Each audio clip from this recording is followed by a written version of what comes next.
Hello, good evening. हम लोगों ने दो लेक्चर्स कवर किए। First lecture about the direct tax in India and another lecture is all about the residence, that is the residential status of an assessee of an person who is residing in India for number of days. Depending upon there were two conditions to judge whether the person or assessee is resident in India in previous or financial year or not. The person is selected as a resident depending upon the conditions. Then we have to select whether that assessee is resident but ordinary resident or not or non-ordinary resident. हम लोगों ने देखा previous lecture जो हमारा second lecture हुआ उसमें हमने जो फाइंड आउट किया कि जो रेसिडेंस एसएससी है, जो एसएससी रेसिडेंट इन इंडिया है प्रीवियस ईयर में, जो टू बेसिक कंडीशन थी जिसको उन लोगों ने सेटिस्फाई किया था कि इस कंडीशन के आधार पर कि any assessee those who are earning income in India or residing in India whether they are resident or non resident, there were two condition. पहला कंडीशन हमारे पास ये था कि जो रेसिडेंस है उसमें कोई भी पर्सन हमारे देश में रेसिडेंट है कि नहीं, इस चीज को कंसल्ट करने के लिए दो बेसिक कंडीशन दिए गए। तो पहला बेसिक कंडीशन था कि जो एसएससी है, जो पर्सन है वो इंडिया में previous year 182 days in India में था कि नहीं। अगर इंडिया में 182 डेज और मोर है प्रीवियस ईयर में तो वो रेसिडेंट है। अगर वो इंडिया में प्रीवियस ईयर में अगर 182 डेज नहीं है, उससे कम है लेकिन 60 डेज अबव है तो उसके लिए भी रेसिडेंट उसे हम लोग बोल सकते हैं। लेकिन कंडीशन ऐसा है कि पहला कंडीशन 182 डेज होना चाहिए। 182 डेज का जो कंडीशन है ये बेसिकली सबके लिए एप्लीकेबल है, लेकिन जो सेकंड कंडीशन है वो इंडियन ओरिजिन के लोगों के लिए नहीं है। जो पर्सन इंडिया से बिलोंग करते हैं या फिर इंडियन ओरिजिन के हैं उनके लिए केवल एक ही कंडीशन, बेसिक कंडीशंस है। अगर वो प्रीवियस ईयर में 182 डेज या फिर उससे ज्यादा रहते तो ही वो रेसिडेंट इन इंडिया कहलाएंगे, अदरवाइज नहीं कहलाएंगे। वो रेसिडेंट इन इंडिया है। सेकंड कंसेप्ट है कि दूसरा बेसिक कंडीशन से है कि कोई भी एसएससी, कोई भी पर्सन अगर प्रीवियस ईयर में इंडिया में नहीं रह सका 182 डेज तक, तो प्रीवियस ईयर में 60 डेज होना चाहिए एटलीस्ट, या फिर उससे ज्यादा, 182 डेज से कम और 60 से ज्यादा, और plus 365 days in last 4 years he must be in India. मतलब तो प्रीवियस ईयर जैसे हमारा करंट असेसमेंट ईयर 2023-24, इसके लिए हमारा प्रीवियस ईयर 2022-23 होगा। तो 22-23 में अगर कोई भी रेसिडेंट इंडियन ओरिजिन का नहीं होना चाहिए, क्योंकि इंडियन ओरिजिन का रहेगा तो एक ही पहला बेसिक कंडीशन अप्लाई होगा। सेकंड जो मैं बोल रहा हूँ ये नहीं अप्लाइड होगा, ये केवल आउटसाइड इंडियंस के लिए रहेगा जो इंडिया में रिसाइड कर रहे हैं, इंडिया में रह रहे हैं। अगर एक 60 डेज एंड अबव है तो ये लोग जो 60 डेज अबव है या फिर 60 डेज के लिए लेस देन 182 डेज है, plus 365 days in last 4 year preceding the previous year. मतलब 22-23 को छोड़ के उसके पहले के जो 4 प्रीवियस ईयर है, फाइनेंशियल ईयर है, उस ईयर में अगर एसएससी पर्सन्स वो 365 डेज, 1 ईयर में 365 डेज है लेकिन वो 4 ईयर्स को मिला के अगर 365 डेज इंडिया में रहता है तो उसे हम लोग रेसिडेंट बोलेंगे। पहला बेसिक कंडीशन रेसिडेंट के क्या हो गया, 182 डेज प्रीवियस ईयर में वो इंडिया में होना चाहिए। सेकंड कंसेप्ट हो गया कि अगर कोई इंडियन ओरिजिन का नहीं है, कोई बाहर का है, तो उस पर्सन के लिए दूसरा बेसिक कंडीशन यह दिया गया दैट पर्सन और SSC must be in India for 60 और more days and 365 days in last 4 years preceding the previous year, वो होना चाहिए। और दूसरा अगर कोई पर्सन दोनों भी कंडीशन सेटिस्फाइड नहीं कर पाता है, दोनों में से कोई भी कंडीशन सेटिस्फाई नहीं कर पाए, उस पर्सन को हम लोग बोलेंगे non resident in a previous year, उसे हम लोग प्रीवियस ईयर में नॉन रेसिडेंट बोल देंगे। अगर दोनों में से दो बेसिक कंडीशन में से एक कंडीशन सेटिस्फाइड किया तो उसे हम बोलेंगे resident in India in previous year. अब एक बार कोई भी एसएससी, कोई भी पर्सन अगर रेसिडेंट हो गया, हम फाइंड आउट करते हैं कि वो रेसिडेंट ऑर्डिनरी रेसिडेंट है कि नॉन ऑर्डिनरी रेसिडेंट है। तो ऑर्डिनरी रेसिडेंट फाइंड आउट करने के लिए हमारे पास बेसिक कंसेप्ट ये है कि उसके लिए 2 एडिशनल कंडीशंस दिए गए हैं। इनकम टैक्स डिपार्टमेंट के द्वारा 2 एडिशनल कंडीशंस दिए गए हैं। पहला एडिशनल कंडीशन है कि resident person must be in India at least 2 year resident in last 10 years preceding the previous year. Previous year छोड़ के उसके पहले के 10 साल किसी भी 2 साल में वो रेसिडेंट इंडिया का रेसिडेंट होना चाहिए। और रेसिडेंट प्रीवियस 10 साल में मतलब प्रीवियस ईयर के पहले प्रीसीडिंग 10 years में वो कोई भी 2 साल इंडिया में रेसिडेंट होना चाहिए। अगर वो रेसिडेंट है तो उसने पहला एडिशनल कंडीशन फुलफिल कर दिया। दूसरा एडिशनल कंडीशन है कि last 7 years preceding the previous year. Previous year के पहले जो 7 years है उस 7 years में वो 730 days इन इंडिया होना चाहिए। 7 years में 730 days वो इंडिया में होना चाहिए। 2 एडिशनल कंडीशन है। पहला कंडीशन है रेसिडेंट, जो पर्सन प्रीवियस ईयर में रेसिडेंट है 22-23 में, वो person that person must be resident in India at least for 2 years in last 10 years preceding the previous year. दूसरा एडिशनल कंडीशन से है कि that resident person must be in India for at least 730 days और मोर during the last 7 years okay preceding the previous year. Previous year के पहले वो last 7 years में वो इंडिया में होना चाहिए। अगर वो दोनों भी कंडीशन सेटिस्फाइड करे तो ऑर्डिनरी रेसिडेंट होगा। अगर एक सेटिस्फाइड करता और एक नहीं करता तो नॉन ऑर्डिनरी रेसिडेंट। मतलब अगर हम लोग रेसिडेंट कोई भी एसएससी रेसिडेंट हो गया तो उसे ऑर्डिनरी रेसिडेंट की कैटेगरी में आने के लिए उसे दोनों एडिशनल कंडीशन सेटिस्फाइड करना पड़ेगा। अगर वो दोनों एडिशनल कंडीशन सेटिस्फाइड नहीं कर पाता तो उस पर्सन को बोलेंगे non ordinary resident in India in previous year. Resident but not ordinary resident. अगर दोनों कंडीशन सेटिस्फाइड है resident and ordinary resident in the previous year, वो ईयर हम लोग मेंशन कर देंगे उसको। ये कंडीशंस हो गया। अब हमारे पास ये है कि स्कोप ऑफ टोटल इनकम हमें देखना है। हमें स्कोप ऑफ टोटल इनकम देखना है। सबसे पहला है जैसे अब स्कोप ऑफ इनकम में हम लोग देखेंगे। सबसे पहला है income in India. Income in India, ये नॉन रेसिडेंट, ये ऑर्डिनरी रेसिडेंट और resident plus non ordinary resident plus resident and ordinary resident and non ordinary resident. एक कंडीशन से रेसिडेंट है और ऑर्डिनरी रेसिडेंट भी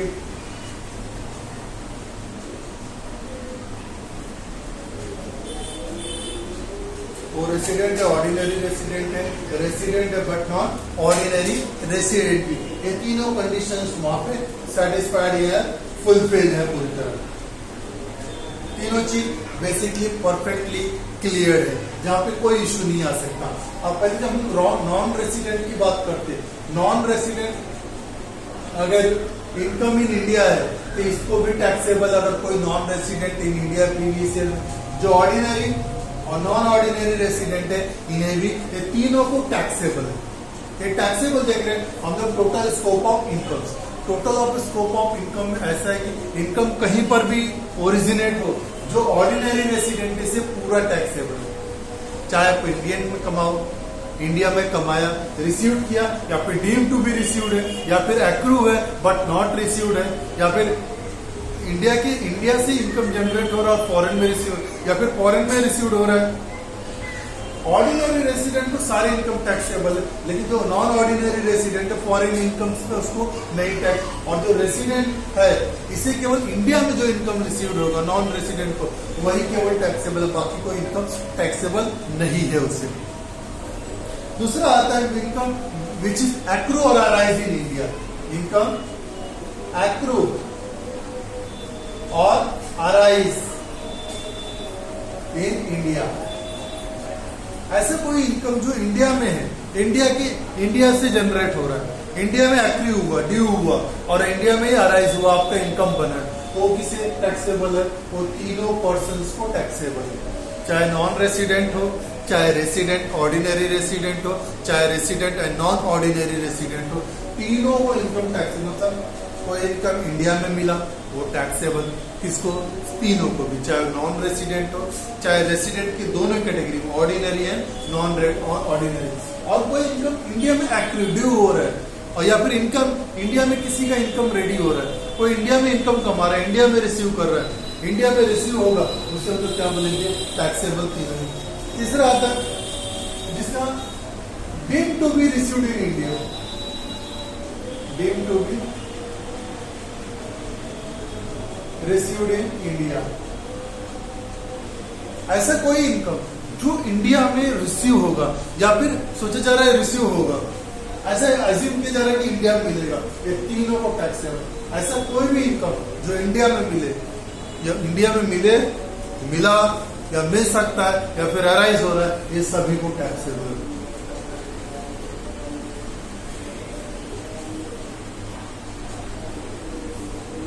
और डीम्ड टू बी एक्रू और अराइज इन इंडिया।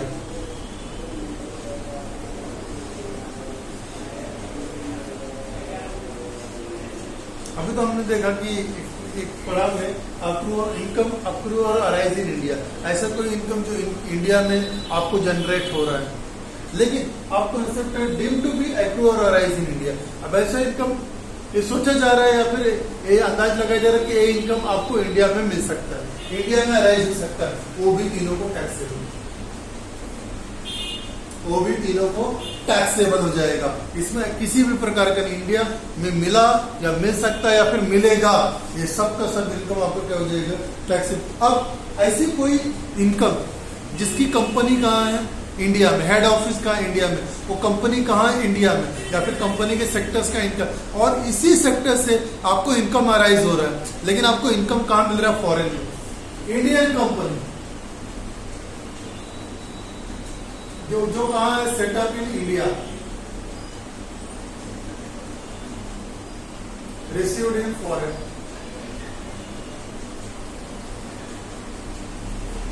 ऐसी कोई कंपनी है जिसका सेटअप कहाँ है? इंडिया में है। ऐसी कोई कंपनी जिसका सेटअप इंडिया में, लेकिन आपको इनकम फॉरेन में मिल रहा है, लेकिन इनकम आपको कहाँ पे मिल रहा है? फॉरेन में मिल रहा है। तो जो ये नॉन रेसिडेंट है इसको नहीं टैक्सेबल है, इसको नहीं टैक्सेबल है।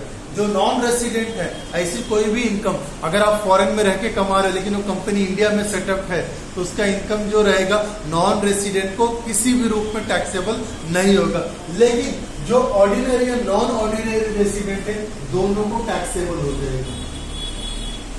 जो ऑर्डिनरी या नॉन ऑर्डिनरी रेसिडेंट है, दोनों को टैक्सेबल हो जाएगा।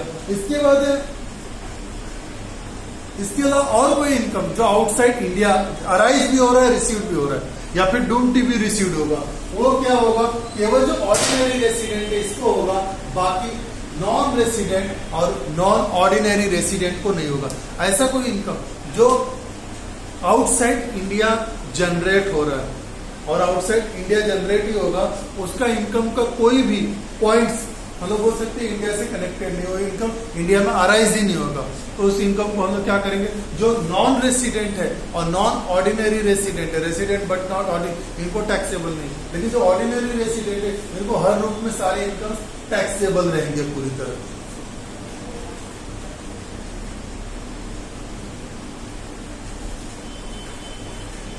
तो हमारे पास scope of residence and scope of total income, इस इनकम में हमें पता करना है किसको कौन से इनकम टैक्सेबल किए जाएंगे और किसको नहीं किए। हमने रेसिडेंशियल स्टेटस देख लिया कि किसी भी पर्सन या फिर असेसी को हमें आइडेंटिफाई करना है कि वो पर्सन रेसिडेंट है कि नॉन रेसिडेंट है प्रीवियस ईयर में। अगर रेसिडेंट है तो ऑर्डिनरी रेसिडेंट है कि नॉन ऑर्डिनरी रेसिडेंट, इसके लिए basic condition and additional condition दिया। बेसिक कंडीशन सेक्शन 6 सबसेक्शन 1 के इसमें दिया गया है, और एडिशनल कंडीशन सेक्शन 6 सबसेक्शन 6 में एक्सप्लेन किया गया। दो बेसिक कंडीशन थी। इसके अलावा जो non resident who is non resident, इसको एज ए इंट्रोडक्शन के तौर पे सेक्शन 2 सबसेक्शन 30 में एक्सप्लेन किया गया है कि अब इस इनकम के आधार पर इनमें किसको क्या नहीं लगे। अब शॉर्ट में देखिए तो कोई भी इनकम इंडिया में या फिर आउटसाइड इंडिया अराइज हो, ये दो सारे इनकम जो रेसिडेंट बट ऑर्डिनरी रेसिडेंट है इसे पूरी तरह टैक्सेबल है। लेकिन जो person resident or non ordinary resident इसे भी सारे इनकम टैक्सेबल है, बस एक्सेप्ट एक कोई भी इनकम आउटसाइड इंडिया अगर जनरेट हो रहा है, आउटसाइड इंडिया कोई भी इनकम जनरेट होगा वो income resident but not ordinary resident को नहीं होगा टैक्सेबल। बस यही है। इंडियन ओरिजिन से रिलेटेड जितने इनकम होंगे वो resident and non ordinary resident को टैक्सेबल रहेंगे, केवल इनकम आउटसाइड इंडिया नहीं, और रेसिडेंट एंड ऑर्डिनरी रेसिडेंट को सारे इनकम टैक्सेबल होंगे।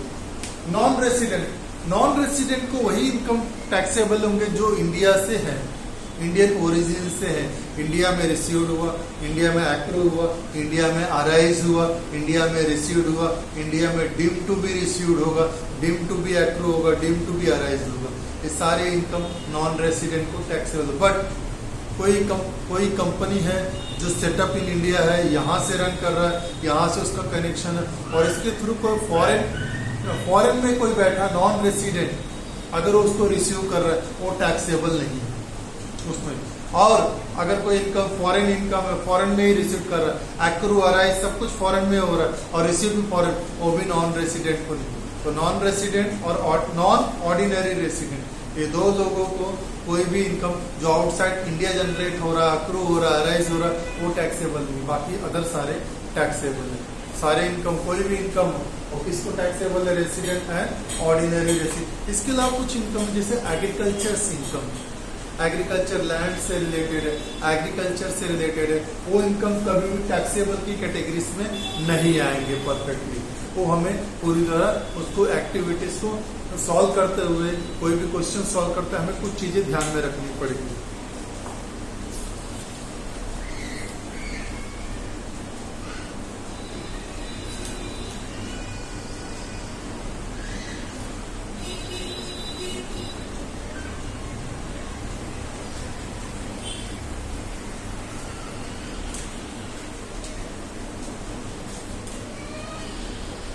अब इस कंसेप्ट में हमें कुछ चीज़ों का ध्यान रखना पड़ेगा कि जैसे कोई एग्रीकल्चरल इनकम है वो नॉन टैक्सेबल की कैटेगरी में आता है। इसके अलावा कुछ इनकम्स हैं जैसे transfer payments, it is not an income. हमारा जो प्रॉफिट्स हैं, जैसे बिजनेस यूनिट है उनके कई ईयर्स के प्रॉफिट रहते हैं, उस प्रॉफिट को अगर ट्रांसफर करते वो नहीं आएगा। कोई फॉरेन से इंडिया में रेमिटेंस दे रहा है वो टैक्सेबल की कैटेगरीज में नहीं आएंगे, क्योंकि वो उनके ओल्ड पैसे हैं जो उनको ट्रांसफर कर रहे हैं, ओल्ड प्रॉफिट्स हैं जिनको उन लोग क्या कर रहे हैं, ट्रांसफर कर रहे हैं। वो इनकम्स कहीं पर भी एक्रू अराइज नहीं किया जाएगा। तो कुछ इनकम्स हैं जिनको हम इस कैटेगरीज में नहीं लेते हैं। इसके अलावा कुछ क्वेश्चंस देखते हैं जो क्वेश्चन बेसिकली इसमें डिफाइन होगा।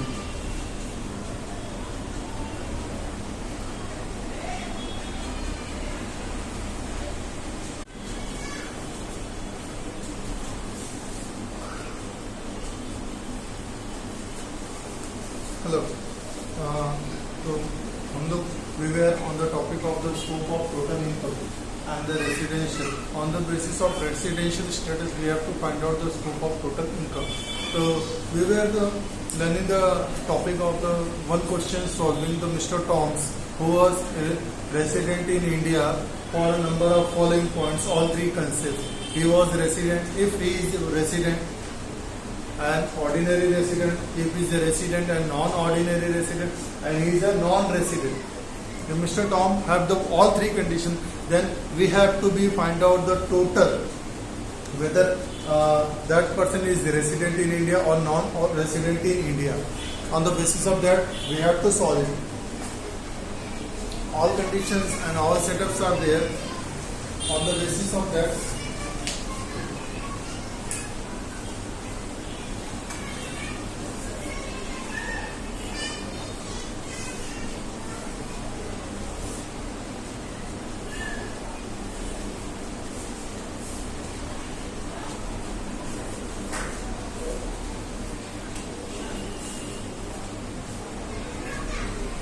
Mr. Tom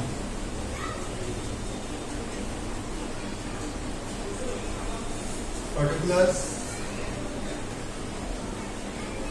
resident and ordinary resident. First is that another resident but not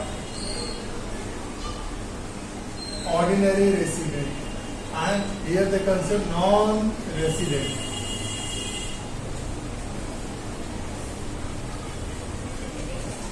Here three conditions are there. If Mr. Tom is non-resident, he is a resident and ordinary resident, he is a resident but not ordinary resident.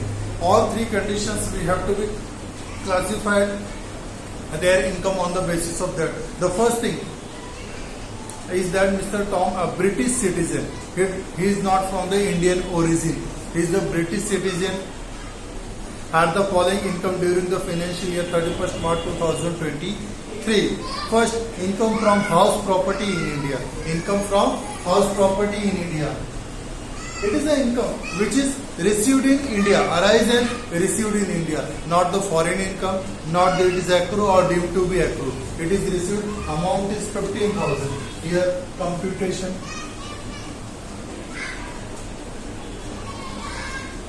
Of total income for the assessment year 2023-24. Our assessment year is 2023-24. In that period, we have to find out that Mr. Tom have the following taxable income in the India country.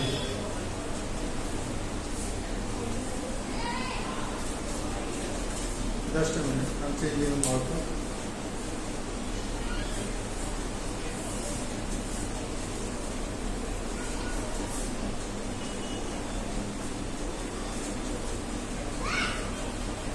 First, income from house property received in India. Income from house property in India. Amount is 15,000. It is taxable to all because it is received in India.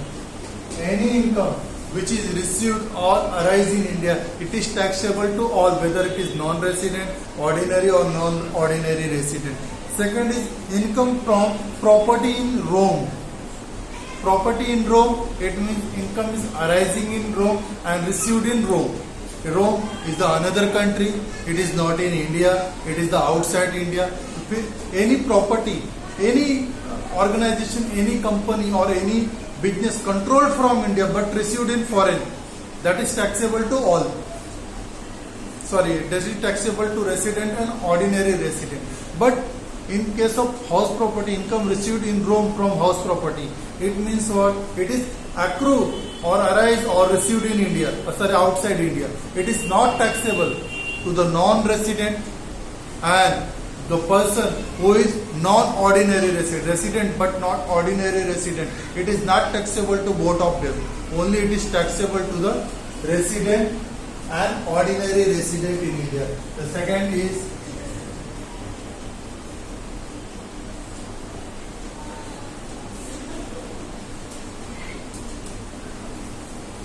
house property in Rome. Income from house property in Rome. Amount is 10,000. It is taxable only to the resident and ordinary resident in India. The person who is resident but not ordinary resident, to whom taxable all the income which is related to India. Outside India it is not taxable, and to the non-resident it is also not taxable. The next one is interest from bank in India. Interest. It is bank in India. Any income which is arise or received or deemed to be received accrued in India, it is taxable to all. The amount is 1,200.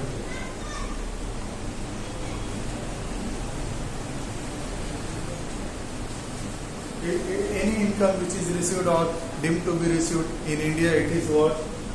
Interest received in Indian bank. Another is income income from business in Bangladesh controlled from India. Any business which is controlled from India and income arises in foreign, it is taxable to resident in India, whether it is ordinary or non-ordinary. But to the non-resident, it is not taxable. Taxable amount to the resident only if it is received or accrued to be received or arise in India. Outside India, it is not taxable to the resident, non-resident.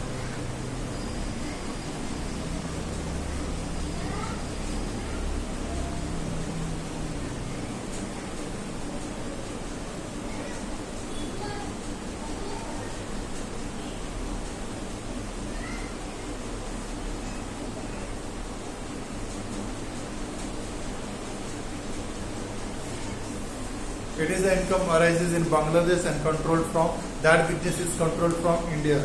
The amount is 16,000.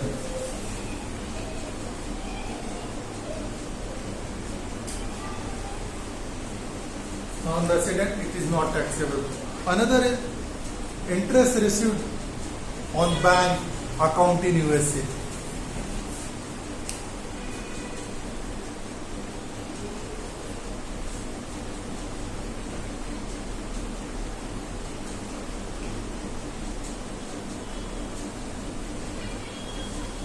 Any income which is received from foreign organization, foreign company, or accrue or arise in foreign and received also in foreign, it is taxable only to ordinary resident but ordinary resident, and non-ordinary resident, non-resident, it is not taxable. Amount is 11,000.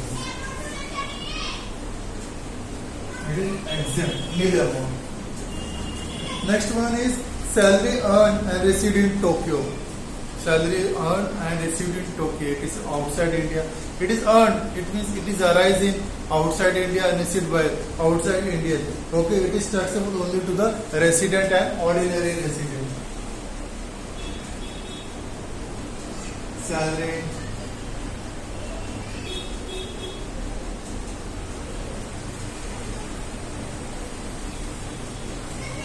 Another is salary earned and received in Tokyo. It is only taxable to the ordinary resident, but not to the non-resident and non-ordinary resident. Income earned and received in London, it is only taxable to the ordinary resident.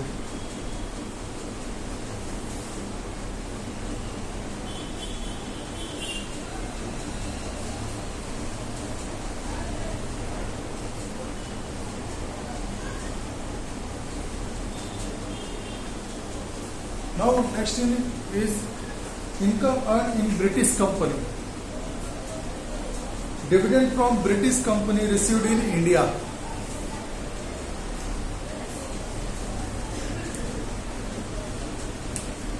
Any income which is received in India or deemed to be received in India, it is taxable to everyone.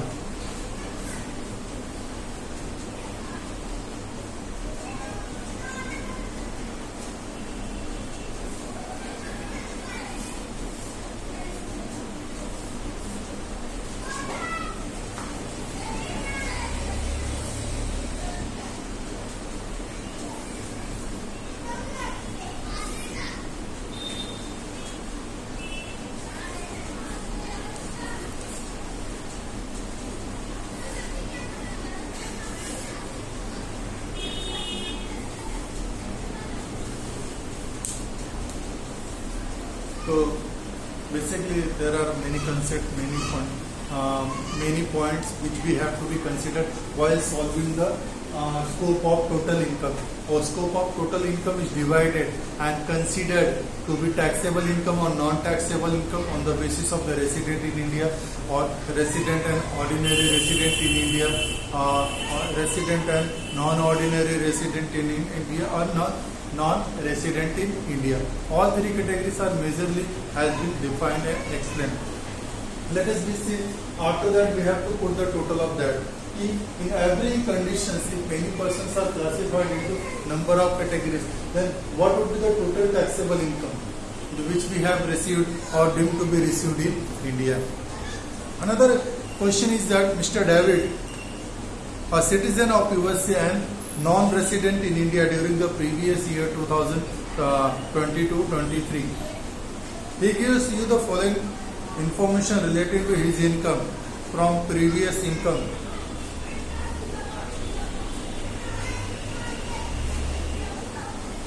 Salary earned and received. Mr. David is a non-resident. On the basis of we have to be select whether his income is taxable or non-taxable in India. First is salary earned and received in USA. It is non-taxable because the origin of the income is outside India, and he has the earned, that is the income arises outside India and also received by outside India. Then it is not taxable in India. Next, interest on debenture from Indian companies received in India. Indian companies, and also the dividend is received in India by Mr. David, who is a non-resident in India. But any income which is arise or received in India, it is taxable. That means what? This income is taxable. Next is interest on bonds of companies Germany received in Germany. The interest on bonds, which is the German company, and also the bonds income is received outside the India. It is non-taxable. Then professional fees received in India. Any kinds of income is received in India or deemed to be received, it is taxable.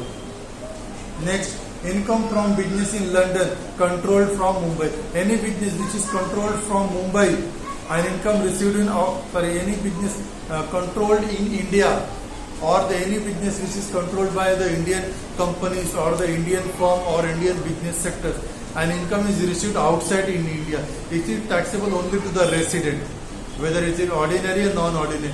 But the non-resident, it is not taxable. Income from business in London controlled from Mumbai. Okay.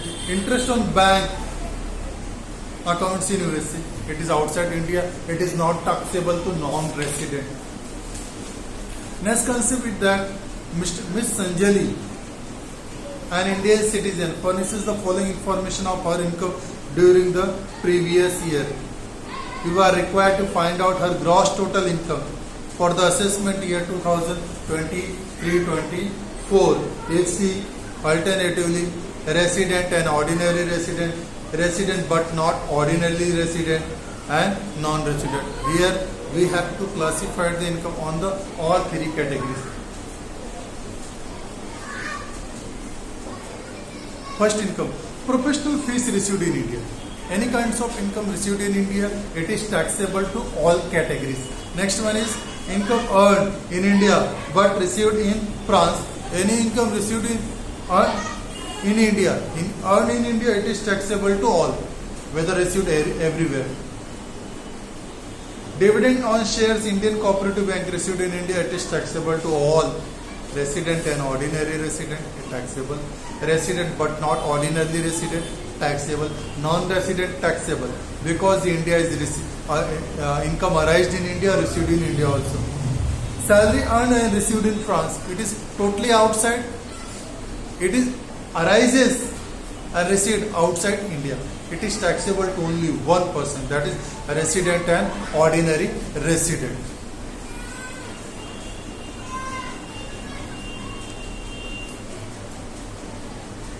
Next, Mr. Sandeep has earned the following income during the previous year 2022-23.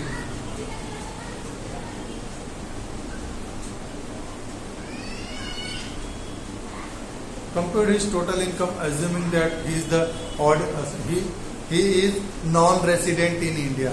If he is a non-resident in India, we have to classify his income whether income is taxable or non-taxable. First one is professional fees received in India for 3 months. Whether he is received for 3 months, 6 months, 9 months, whatever the income he received in India, it is taxable. Any kind of income received in India or arise in India, it is taxable. For next, payment received in UK, service rendered in India, it is related to India, it is taxable. Income from business in Australia, control from India, it is not taxable to non-resident, it is taxable only to the resident. Income from agriculture in Bangladesh,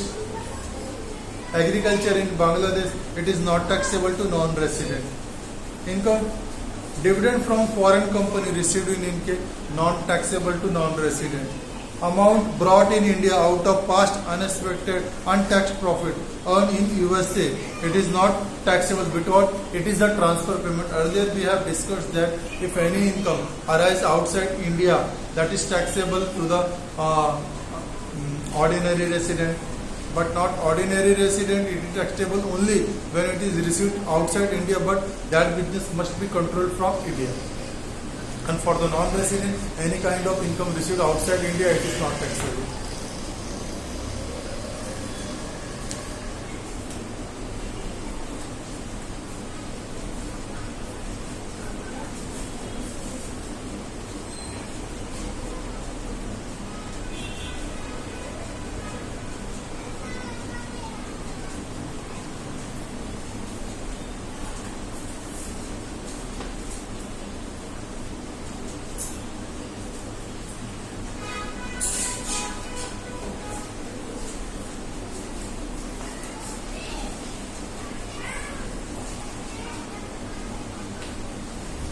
Another concept on total income is there are many incomes which you have to be studied on the basis of the questions. Any income received in India, arise in India, deemed to be arise in India, deemed to be approved or arise in India, or received in India or deemed to be received in India, it is taxable to all, whether it is his or she is resident and non-ordinary resident. Whether SSC is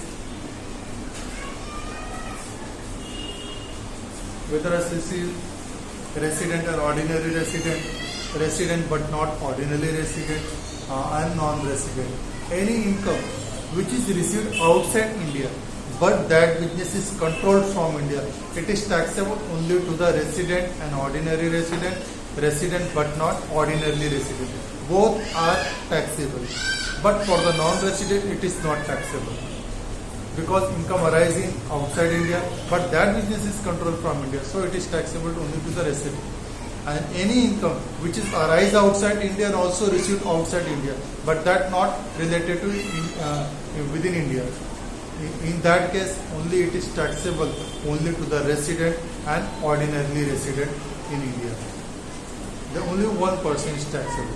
And for the but not ordinarily resident and non-resident, it is not taxable. Any kinds of income arises or received outside India. Another question is, one more question. Mr. Abhijit, an Indian citizen who furnishes the following information relating to income received in the previous year 2022-23. And we have to be calculated in the assessment year 2023-24 on the basis of the following information given, that if he is a resident but not he is a resident and ordinary resident, he is a resident but not ordinarily resident, and he is a non-resident. On the basis of all three kinds of information, we have to be assessed whether these incomes are taxable or non-taxable to particular kinds of person depending upon their residential status. First one, professional fees received in India. Professional fees received in India, it is taxable to all. Income earned in India but received in Rome, it is earned in India, it is taxable to all. Dividend on shares of Indian company received in India and received abroad. Any kinds of dividend received in India,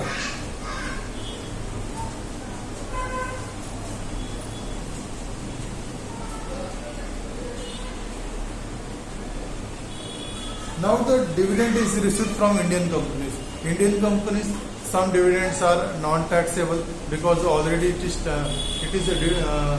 tax-free, because dividend is given by the companies only after paying the taxes to the government. Once the tax is paid on the dividend, there is no taxes payable another time. So dividend received from Indian company, whether in India or outside India, it is totally exempt. After the salary earned and received in Paris, it is outside only taxable to the resident in India, that is ordinary resident. but not ordinary, it is not taxable because it is outside India origin. Income from agriculture in Nepal only taxable to the resident and ordinarily resident in India. Income from business in UK controlled from India, it is taxable to the resident and ordinarily resident and but not ordinarily resident. Both are taxable under this category.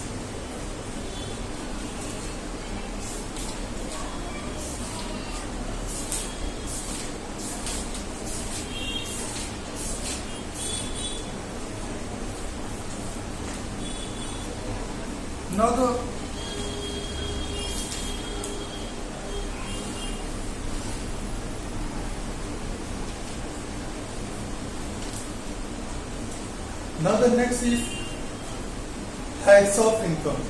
Now next topic is, third topic is all about the heads of income. Total how many heads of income are there?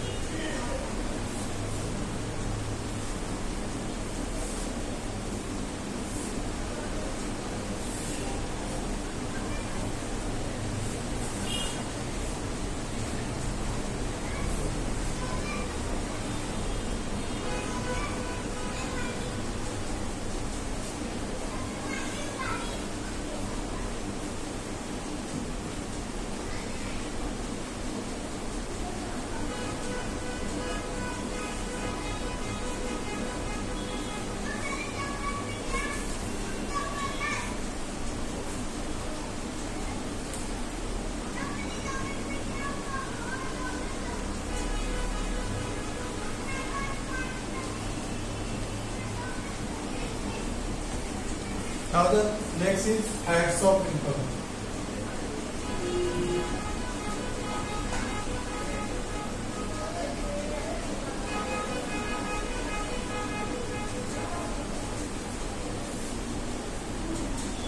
Now the next point is heads of income. Heads of income we have to define on the basis of the incomes defined by our income tax department or income tax sections define them. There are many types of, in the first lecture we have also considered or we have learned about the total types of income on which the government levied the income tax, that is the direct tax, that is the TDS or other any kinds of tax. Heads of income. First one is salary.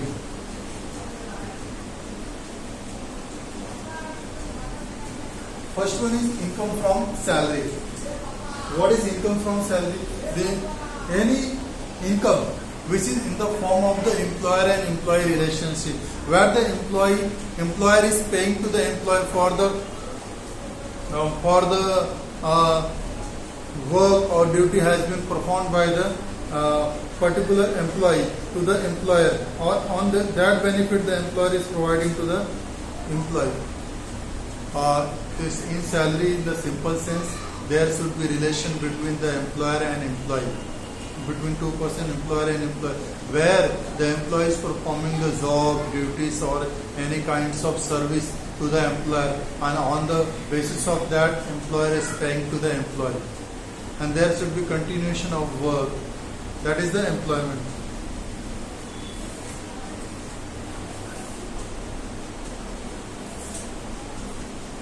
हमने पढ़ा है कि what is salary. First heads of income में हमारे पास आ गया salary. Salary क्या है? Salary वो है जहाँ पे सैलरी हम लोग उसे बोलते हैं जहाँ पर दो लोगों के बीच में एम्प्लॉयर और एम्प्लॉय का रिलेशन हो. अगर जहाँ पे दो लोगों के बीच में एम्प्लॉयर और एम्प्लॉय का रिलेशन नहीं है, वहाँ पे अगर कोई इनकम मिलता है तो उसे हेड्स सैलरी में नहीं कंसिडर किया जाएगा. एम्प्लॉयर एम्प्लॉयर्स के लिए एक ऑर्गेनाइजेशन हो जहाँ पे एम्प्लॉयर उसका मालिक हो और एम्प्लॉयर एम्प्लॉयर्स को पेमेंट देता हो. दूसरा है income from house property. Income from house property. Second head. First heads is salary, income from salary. Another is income from house property. Income from house properties में क्या है कि असेसी के पास more than one properties, more than 2, 3, 4, 5 properties हो सकती है, जहां पे वो कम से कम एक या दो प्रॉपर्टी को अपने रेसिडेंशियल पर्पस के लिए यूटिलाइज कर सकता है और बाकी प्रॉपर्टीज को क्या करेगा, लेट आउट कर देगा, जहां से उसे कुछ रेंट रिसीव्ड होगा, उस रेंट को उसका इनकम कंसीडर किया जाएगा. Let out property. अगर उसके पास कई प्रॉपर्टीज है, 2, 3, 4, 5 प्रॉपर्टीज है और उसने कोई भी प्रॉपर्टी लेट आउट नहीं किया है और वो बोल रहा है कि मैं सारी प्रॉपर्टी अपने रेसिडेंशियल पर्पस के लिए यूटिलाइज कर रहा हूँ, तो ये एक्सेप्टेबल नहीं रहेगा। क्योंकि इस टर्म्स में, इस कंडीशंस में इस तरह हमारा इनकम टैक्स डिपार्टमेंट हमारे डायरेक्ट टैक्सेशन में इस तरह एक्सप्लेनेशन देते सेक्शंस में कि कोई भी पर्सन 2 सेल्फ ऑक्यूपाइड प्रॉपर्टी रख सकता है। अगर 2 से ज्यादा उसके पास प्रॉपर्टी है, it is assume that it is deemed to be let out. ऐसा अज्यूम किया जाएगा कि ये लेट आउट है या फिर इसने लेट आउट कर दिया होगा, ऐसा कंसीडर किया जाएगा। और जो फेयर मार्केट उसका रेंट रहेगा, फेयर रेंट मार्केट, उसकी कुछ कंसेप्ट है, municipal valuation, fair rent, market valuations, इसके बेसिस पे हम लोग उस चीज को कैलकुलेट करेंगे कि रेसी उसका फेयर रेंट मार्केट में नॉर्मली क्या हो सकता है। On the basis of that we will assume that he has the earn so much amount. अगर उसने लेट आउट किया है तो लेट आउट में जो उसको रेंट मिल रहा है उस रेंट के वैल्यूएशंस को हम लोग कंपेयर कर लेंगे fair market and municipal valuation से। On the basis of that the income is taxable. तो प्रॉपर्टी से जो इनकम जनरेट होगा उसे हम लोग इनकम फ्रॉम हाउस प्रॉपर्टी बोलेंगे। कभी कभी निगेटिव्स में हो जाता है, हाउस प्रॉपर्टी में कुछ बेनिफिट्स भी दिए गए हैं गवर्नमेंट के द्वारा। तीसरा आ जाता है इनकम फ्रॉम बिजनेस और प्रोफेशन, दैट इज प्रॉफिट और गेन फ्रॉम बिजनेस और प्रोफेशन।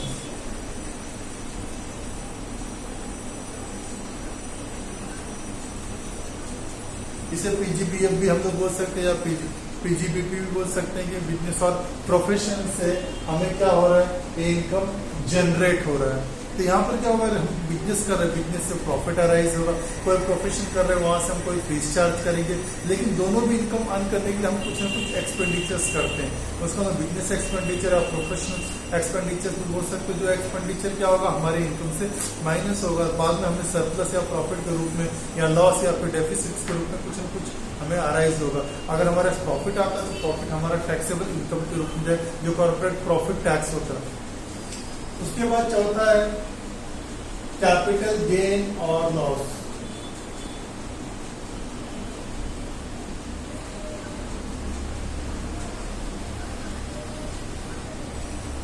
कैपिटल गेन या कैपिटल लॉस, ये हम लोग फाइंड आउट करेंगे। यहाँ पे जहां पे हमारे पास लॉन्ग टर्म बिजनेस एसेट्स है, लॉन्ग टर्म एसेट्स हैं जो more than long term purpose के लिए या फिर शॉर्ट टर्म पर्पस के लिए यूटिलाइज हो रहे हैं, और जब हम उसको सेल करते हैं या फिर उसके रियलाइजेशन पे हमें जो अमाउंट मिलता है उस अमाउंट को हमको कैटेगराइज करने की शॉर्ट टर्म है कि लॉन्ग टर्म है, वेदर इट इज गेन और loss. On the basis of that we have to be considered is income. अगर गेन हो गया तो अच्छी बात है कि हमें इनकम हुआ है और उसके ऊपर हमें टैक्स पे करना है। लॉस हो गया तो कोई बात नहीं, लॉस पर हमें कोई टैक्स पे करना नहीं, वो हो गया। पांचवा है अदर सोर्स ऑफ इनकम।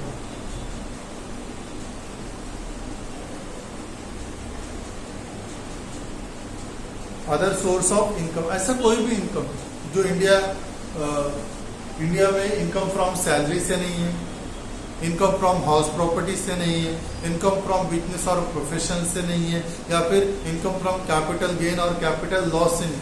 ये चारों कैटेगरीज में जो इनकम नहीं आते हैं उस इनकम को अदर सोर्स ऑफ इनकम में कंसिडर किया गया। क्योंकि इनकम फ्रॉम सैलरी बोले तो उसमें बहुत सारे कंसेप्ट आ जाते हैं, बहुत सारी चीजें हैं जो एम्प्लॉयज के बेनिफिट्स के रूप में आते हैं, एम्प्लॉयज को एम्प्लॉयर से मिलते हैं, उसमें बहुत सारे सेक्शन है जो इनके साथ डील करते हैं। बहुत सारे सेक्शन को एक्सप्लेन किया गया बहुत ही ब्रीफ में, शॉर्ट में और बहुत अच्छे में, कि डिफाइन करते हैं कौन सी चीजें एम्प्लॉयर से एम्प्लॉयज को मिल रही टैक्सेबल है, कौन सी नहीं है, किसमें कुछ छूट दी जानी चाहिए, एग्जम्पशन मिलना चाहिए, वो सारी चीजें परफेक्टली डिफाइन की। इनकम फ्रॉम हाउस प्रॉपर्टी में कुछ रूल्स डील करते हैं, उस रूल्स को परफेक्टली एक्सप्लेन किया गया। बिजनेस एंड प्रोफेशन में बहुत बड़ा कंसेप्ट है, उस कंसेप्ट को परफेक्टली एक्सप्लेन किया गया। कैपिटल गेन कैपिटल लॉसेस में भी कुछ ऐसे हैं जहाँ पे हमें इंडेक्स नंबर का इस्तेमाल करना पड़ता है, नंबर ऑफ पीरियड्स के बीच में क्या वैल्यूएशन, क्या इन्फ्लेशन रेट्स है उसको कंसिडर करना पड़ता है इन सब की। लेकिन अगर हम लोग हर एक इनकम के लिए एक टॉपिक खोल दें तो बहुत सारी चीजें होंगी जो कवर अप नहीं होंगी, उसके लिए उतने रूल्स रेगुलेशन नहीं बना। तो क्या होगा, कुछ ऐसी इनकम है जिनके बहुत शॉर्ट एंड स्वीट्स में है उनके एक्सप्लेनेशन। जैसे कुछ लोग ऑनलाइन गेमिंग पजलिंग शोज खेलते हैं, कुछ बैंक में डिपॉजिट रखते हैं, कुछ कोऑपरेटिव सोसाइटीज में डील करते हैं, कोई शेयर मार्केट ये सब में पैसा लगाता है, कोई एनएससी नेशनल सेविंग सर्टिफिकेट में इन्वेस्ट करता है, कोई आर्मी में से हो फायर फाइटिंग लड़ा है या फिर उसको कोई गैलेंट्री अवार्ड मिल रहा है, कोई अवार्ड्स मिल रहा है, वो टैक्सेबल है कि नहीं, किसी को रिलीफ के रूप में कोई कॉम्पनसेशन मिलता है, किसी की प्रॉपर्टी एक्वायर्ड हो गई, वहाँ पे कुछ नुकसान हो गया, उसके रूप में रिलीफ मिलता है, किसी को गिफ्ट मिलते हैं, किसी को डोनेशन मिलते हैं। तो केस काइंड्स में हो सकती है, कितने रुपए तक इस पर छूट हो सकती है। एग्रीकल्चर इनकम से हमें टैक्सेबल होगा कि नहीं, MP MLAs को जो बेनिफिट्स मिलते हैं, जो सुविधाएं मिलती हैं, जो इनकम मिलता है, वो टैक्सेबल होंगे कि नहीं होंगे। कोऑपरेटिव सोसाइटी से इनकम हो रहा है, बॉन्ड से हो रहा है, इसके अलावा हम बहुत सारे पब्लिक प्रोविडेंट फंड में इन्वेस्टमेंट करते हैं, और भी बहुत सारे ऐसे इनकम, छोटे मोटे इनकम के रूप में या फिर बड़े बड़े इनकम के रूप में आते रहते हो। और देखा जाए तो उस इनकम में ऐसा नहीं है कि बार बार आपको होते रहेंगे, और बहुत ही लॉन्ग टर्म पीरियड पे, it is for very short period, और if we can say it is 1 or 2 transaction in a year. और लाइफ में भी देखा जाए या फिर ईयर में भी देखा जाए, वो 1 या 2 ही बार रिसीव होते हैं। तो इनके लिए बड़े बड़े टॉपिक्स ओपन नहीं किए जा सकते, तो इनको कंसिडर किया गया है कि इनको ऐसे कोई इनकम जो 4 कैटेगरीज में नहीं है, सैलरी, हाउस प्रॉपर्टी, बिजनेस और प्रोफेशन, और कैपिटल गेन और कैपिटल लॉसेस, कैपिटल इनकम के रूप में उन्हें अदर सोर्स ऑफ इनकम की कैटेगरीज में रख दिया गया। ये 5 मेजर हेड्स ऑफ इनकम्स हैं।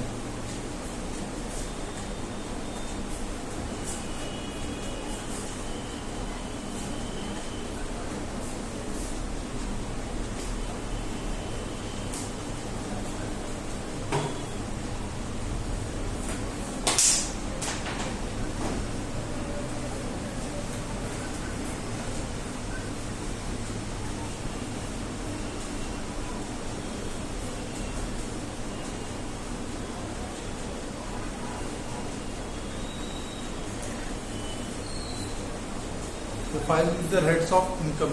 लेकिन यहाँ पे क्या है, heads of incomes are different, heads of incomes are different. जैसे सैलरी हो गया, हाउस प्रॉपर्टी हो गया, अदर सोर्स हो गए, ये सब क्या है, अलग अलग, इनके रूल्स अलग अलग है, इनके लिए एग्जिबिशंस अलग अलग है। हेड्स ऑफ इनकम भले अलग है, लेकिन उनका टैक्स एक, टैक्सेबल के लिए कैटेगरी एक ही रखी गई। अगर एक इंसान है, वो सभी टाइप की इनकम उसको रिसीव हो सकते हैं। उसके पास कैपिटल गेन, कैपिटल लॉसेस भी हो सकते हैं, बिजनेस प्रोफेशन हो सकता है, हाउस प्रॉपर्टी हो सकती है, salary, other source of incomes उसके हो सकते हैं। ये सारे टाइप की इनकम्स उसके कंसिडर्ड हो सकते हैं। लेकिन अगर हम लोग बात करें, सबके लिए अलग अलग टैक्स है क्या, अलग अलग टैक्स स्लैब है क्या, अलग अलग टैक्स रेट है क्या, नहीं। इन सभी के लिए एक ही टाइप का टैक्स रेट है, एक ही टाइप का स्लैब रेट है, एक ही टाइप के रूल्स रेगुलेशंस हैं। टैक्स ऑफ इनकम अलग है, फिर इनके टैक्सिंग अलग है, और जो टोटल इनकम्स है, इनके रूलिंग्स अलग है। इसलिए ये सारे इनकम अलग हेड्स में कैलकुलेट किए जाते हैं। जब टोटल इनकम आएगा तो सबकी कैटेगरीज में एक आउटर कॉलम में सबके इनकम्स आ जाएंगे, जिनको हम इन सबको जोड़ के निकालेंगे ग्रॉस टोटल इनकम। इसे बोला जाए ग्रॉस टोटल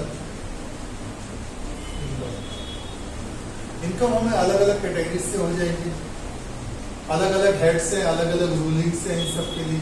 लेकिन जो इनका टैक्स है, जो इनका टैक्स है, वो टैक्स मेजरली एक ही कंसेप्ट में है, एक ही डिफाइंस में है। इसको हम लोग अलग अलग कंसिडर नहीं कर सकते हैं, ओके। क्योंकि इनकम हमारा टैक्स जो हर पूरे देश में एक ही टैक्स रेट है, जो सभी के लिए एप्लीकेबल है। कुछ एग्जम्पशंस दिए गए हैं, जैसे हम लोग सैलरीज का देखते हैं, सैलरी में 30% स्टैंडर्ड डिडक्शन दिया गया, और एंटरटेनमेंट अलाउंसेस के लिए डिडक्शंस प्रोवाइड की गए। हाउस प्रॉपर्टीज में लोग देख सकते हैं deduction under section 24A and B के रूप में दिया गया, जहाँ पे A में हमें स्टैंडर्ड डिडक्शन दे दिया गया और B में हमें इंटरेस्ट दे दिया गया। इंटरेस्ट भी इस तरह है कि जो लेट आउट प्रॉपर्टी है, जो SOP है, सेल्फ ऑक्यूपाइड हाउस प्रॉपर्टी या फिर लेट आउट हाउस प्रॉपर्टी, इनके लिए अलग अलग तरह के इंटरेस्ट रेट का दिया गया डिडक्शन। और डिडक्शन है प्री कंस्ट्रक्शन पीरियड का है और आफ्टर कंस्ट्रक्शन पीरियड का है, वो भी परफेक्टली डिफाइन किया गया। बिजनेस और प्रोफेशन इनको दे दिया गया, इनमें परफेक्टली दिया गया है कि हम अपने हिसाब से कोई भी एक्सपेंसेस कंसिडर नहीं कर सकते हैं। प्रॉफिट एंड लॉस या बैलेंस शीट करते समय बहुत सारी चीज़ों को हमें ध्यान रखना। अगर प्रॉफिट एंड लॉस में ऐसी कोई इनकम या फिर ऐसे कोई एक्सपेंसेस हैं जो इस बिजनेस से रिलेटेड नहीं है, उसे अदर हेड्स ऑफ इनकम में माना जाता है। तो उससे हम लोग क्या करेंगे, उसे रिमूव करके इनकम टैक्स के लिए उस तरह का बना के देंगे। जो एक्सपेंसेस जो इनकम टैक्स डिपार्टमेंट के हिसाब से अलाउड है, उस एक्सपेंसेस को हमें उसी तरह कंसीडर करना पड़ेगा, ना कि हमारे हिसाब से चलेगा। हमारे अकाउंट्स होते हैं, हमारी सर्विस होती है, हमारे एसेट्स होते हैं, हम अपने हिसाब से डेप्रिसिएशन चार्ज कर देते, हम अपने हिसाब से एक्सपेंसेस को एडजस्ट कर देते। लेकिन कुछ एक्सपेंसेस अलाउड है, डिसअलाउड है, वो प्रॉफिट एंड लॉस में रिकॉर्ड हो चुके रहते हैं, लेकिन for the income tax return के बेसिस पे उसे नहीं कंसिडर कर सकते। Other source of income, other source of income में मेजरली हमें ये कंसिडर करना है कि कौन सी इनकम टैक्सेबल है और कौन सी इनकम नहीं टैक्सेबल है। हमें उस बेसिस पे उन चीजों को परफेक्टली कंसीडर करना पड़ेगा।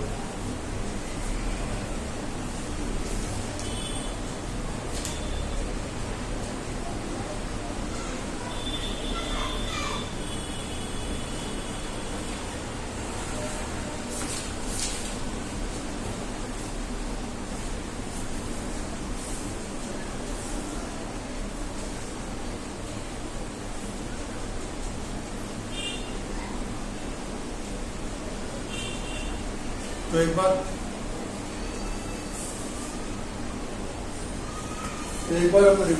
बार हम रिव्यू करते हैं। डायरेक्ट टैक्स में हमने क्या देखा, क्या डायरेक्ट टैक्स में हमने 3 चीजें देखी। पहले तो हमने इंट्रो देखा, हमने इंट्रोडक्शन देखा। इंट्रोडक्शन में बताया गया है कि डायरेक्ट टैक्स है क्या, डायरेक्ट टैक्स लेवी कैसे किया गया। इसके अंदर इनकम टैक्स एक्ट रूल 1961 है, income tax act 1961, income tax act rule 1962 का बनाया गया है। इसमें सेक्शन दिए गए जो स्कोप ऑफ स्टडी के रूप में देख सकते हैं। सेक्शन हमारा 1961 का इनकम टैक्स एक्ट है, 1962 का इनकम टैक्स रूल्स है। इसके अलावा सेक्शन 1 से लेके 80 तक सेक्शन दिए गए, जिस 80 सेक्शन तक में ये सारी चीजें डिफाइन की गई। सेक्शन 80 में हमें मिल जाएगा reduction under chapter 6A। Reduction under chapter 6A के सारे सेक्शन 80 में 80C, 80CCC, 80D, 80U, 80DD, 80E, 80 के अंदर में सारे डिडक्शन दिए गए अंडर चैप्टर 6A के, जिसको डिफाइन करने का हमें नेट टैक्सेबल इनकम आ जाता है, जिसके ऊपर हमें टैक्स पे कर रहा है। Okay, depending upon the describe rates has been defined by the government और इनकम टैक्स डिपार्टमेंट। उसके बेसिस हमने इंट्रोडक्शन देखा। उसके बाद हमने देखा रेसिडेंस एंड स्कोप ऑफ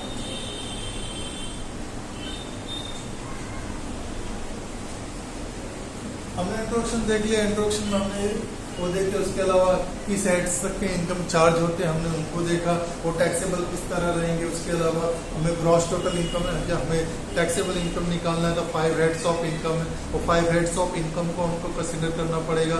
और उसके बाद उसके अंदर से डिडक्शन होगा। डिडक्शन अंडर चैप्टर 6 है, जो गवर्नमेंट हमें कुछ एग्जम्पशंस प्रोवाइड करती है, कुछ डिडक्शंस प्रोवाइड करती है टोटल ग्रॉस टोटल इनकम से। जो बेनिफिट्स है सिटीजन ऑफ ए कंट्री के लिए जो इनकम टैक्स रिटर्न फाइल कर रहे हैं उनको कहीं ना कहीं बेनिफिट मिल जाता है। कुछ हद तक जो गवर्नमेंट जो नॉर्मल लिमिटेशंस प्रोवाइड किया गया है कि ये लिमिट तक आपको टैक्स पे करना है, इसके ऊपर अमाउंट अगर आपने अर्न किया तो इसके ऊपर कुछ ना कुछ टैक्स देने पड़ेंगे। डिपेंड करता है कि जो टैक्स स्लैब रेट पे आपका इनकम आएगा और टैक्स स्लैब रेट के हिसाब से आपको टैक्स पे। लेकिन गवर्नमेंट ने क्या किया, आपको 2 लाख, 2.5 लाख, 3 लाख तक और एग्जम्पशंस प्रोवाइड किया, depending upon the types of assessing and depending upon the your total investment. अगर आप कहीं इन्वेस्ट कर रहे हैं, कुछ कर रहे हैं, तो इसके लिए आपको और पैसा चाहिए, टैक्स सेविंग चाहिए, तो गवर्नमेंट ने ऑप्शंस भी आपको प्रोवाइड किए। जो फर्स्ट सेक्शन में हमने देखा। सेकंड सेक्शन में हमने देखा resident and scope of total income. Resident and scope of total income के रूप में देखा। इसके अंदर हमने चेकआउट किया कि हमारे जो इनकम है, जो रेसिडेंस है, रेसिडेंशियल स्टेटस क्या है। अगर कोई भी असेसी है, कोई भी पर्सन है, उसे हम किस कैटेगरी में रख के इनकम को टैक्स करेंगे। सबसे पहले उसका रेसिडेंशियल स्टेटस हमने फाइंड आउट किया। पहला उसका रेसिडेंशियल स्टेटस इस बेसिस पे कि पर्सन रेसिडेंट है कि नहीं, कि नॉन रेसिडेंट है। इसके लिए बेसिक कंडीशंस दिया गया, दो कंडीशन, दोनों में से अगर कोई भी एक कंडीशन वो असेसी या पर्सन सेटिस्फाइड करता तो पर्सन हमारे देश में रेसिडेंट इन इंडिया हो जाए। अगर दोनों में से कोई भी कंडीशन सेटिस्फाइड नहीं करता, if he failed to satisfied both the condition, then he is a non resident in India for the previous year. तो प्रीवियस ईयर में रेसिडेंट भी हो सकते हैं और नॉन रेसिडेंट भी हो सकते हैं। अगर दोनों में से कोई एक बेसिक कंडीशन सेटिस्फाइड किया तो रेसिडेंट, अगर दोनों में से कोई कंडीशन सेटिस्फाइड नहीं किया तो नॉन रेसिडेंट। अगर नॉन रेसिडेंट है तो कोई बात नहीं, अगर if is the resident then he can be the he will be the ordinary and non-ordinary resident. If he is a ordinary resident or non-ordinary resident, it is defined on the basis of the additional conditions. There are further, if any person is the resident in a previous year, then we have to be select whether he is a what resident or ordinarily resident or resident and but not ordinarily resident. इसके लिए दो additional conditions दिए गए।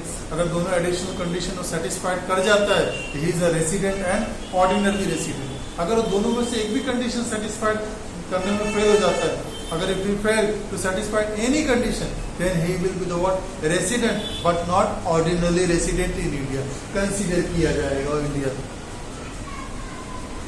उसके बाद हमने total scopes of income देखे। Total scopes of income मतलब जो टोटल इनकम अराइज हो रही, इनकम किस कैटेगरी के हिसाब से डिवाइड है।